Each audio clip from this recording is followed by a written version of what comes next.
పోడూరు మండలంలో ఏ గ్రామానికి వెళ్లినా ఎక్కడ చూసినా రైతులు పండించిన ధాన్యం రాసులు ఎక్కడికక్కడ దర్శనమిస్తున్నాయని ప్రభుత్వం పట్టించుకోకపోవడం దారుణమని ఎమ్మెల్యే నిమ్మల రామనాయుడు ఆరోపించారు.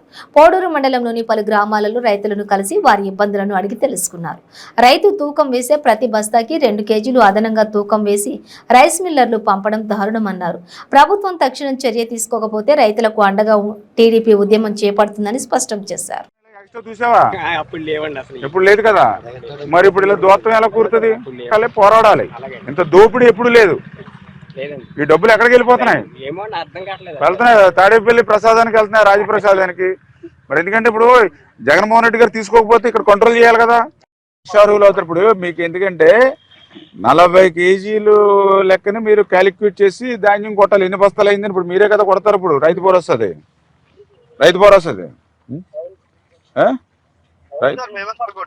మరి ఇప్పుడు నువ్వు 42 గడ కొట్టాలి. ఇప్పుడు ఇది అంటే మనకి సిస్టమ్ ఒకసారి మీరు ఎక్కడ ఉన్నారో నేను వస్తున్నాను సార్. ఇక్కడ అది ఐక్యత కాదు, మనం కలిసి రావాలి. రేపు రండి కలెక్టరేట్కి.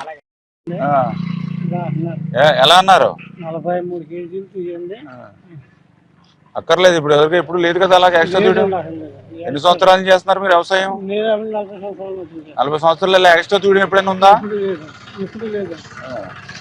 మరి దాన్ని గట్టిగా ఖండించి పోరాడాలి. రోడ్డు మీదకి రావాలి, రైతు పోరాడాలి. నీకు ఇప్పుడు సారకి 3 కేజీలు అంటే బత్తకి ఎంత అయింది? 5-6 కేజీలు అయిపోయింది. అవునా కదా? బత్తకి 5-6 కేజీలు అంటే ఎవరు పండించారు పంట? ఎందుకు ఇవ్వాలి ఎక్స్ట్రా? నీకు బియ్యం 10 కేజీలు కొంటారు కదా ఇంట్లోకి. 10 కేజీలు ఇస్తున్నాడా? 28 కేజీలు ఇస్తున్నాడా బియ్యం కట్ట? 10 కేజీలు ఇస్తాడు. మరి వాడు బియ్యం ఎక్స్ట్రా ఉన్నప్పుడు నువ్వు ధాన్యం ఎక్స్ట్రా ఎందుకు ఇవ్వాలి? మనకు 40 కేజీలే కదా. కుదరదని చెప్పండి. మరి 40 కేజీలే తొత్తామని చెప్పండి. ఏం లేదు, చూపించమని ఆర్డర్ చూపిస్తేనే చెప్పమను ఎంఆర్ఓని ఆర్డర్స్.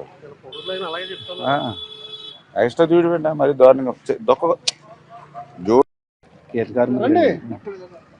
ఇప్పుడు ప్రూఫ్ ఫోటో కాదు కదా. ఇప్పుడు ప్రూఫ్ ఫోటో దేనికి? రైతు 43 కేజీలు పడితే 43 మీరు నోట్ చేయాలి. 40 రాస్తే 40 ఎంత వెయిట్ ఉంటే అంతే.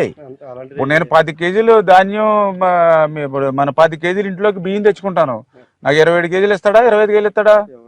మీరు అంతే కదా ఏమ్మా. ఒక కేజీ కందిపప్పు తెచ్చుకుంటే నీకు ఏమైనా ఎక్స్ట్రా ఇస్తున్నాడా? ఇవ్వట్లేదు కదా. ఇంట్లో 1 కేజీ మంచినీళ్ళకి ఎక్స్ట్రా ఇస్తారా? ఇస్తున్నారా?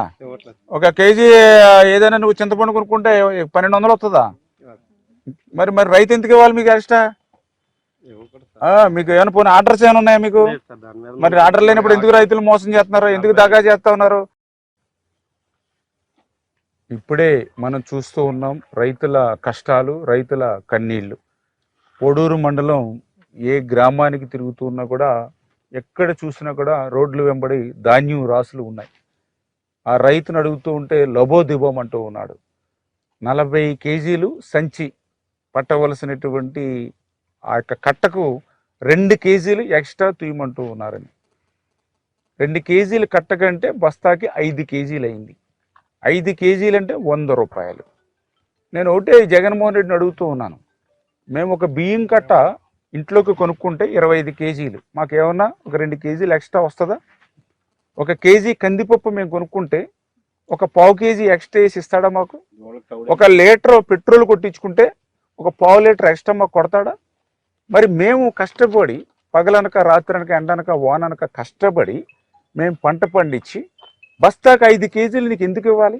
ఊరికినే నీకు ఎందుకు ఇవ్వాలి? ఊరికినే నీకు కప్పం ఎందుకు కట్టాలి? ఎక్కడికి పోతుంది 5 కేజీల డబ్బులు? ఖచ్చితంగా ఇది తాడేపల్లి రాజప్రసాదానికి పోతూ ఉంది. అందుకనే ఈవేళ అధికారులందరూ కూడా సహకరిస్తూ ఉన్నారు. అందుకే ఇప్పుడు నేను ఆర్బీఐని కూడా అడుగుతూ ఉన్నా, ఏదైతే మీరు ధాన్యం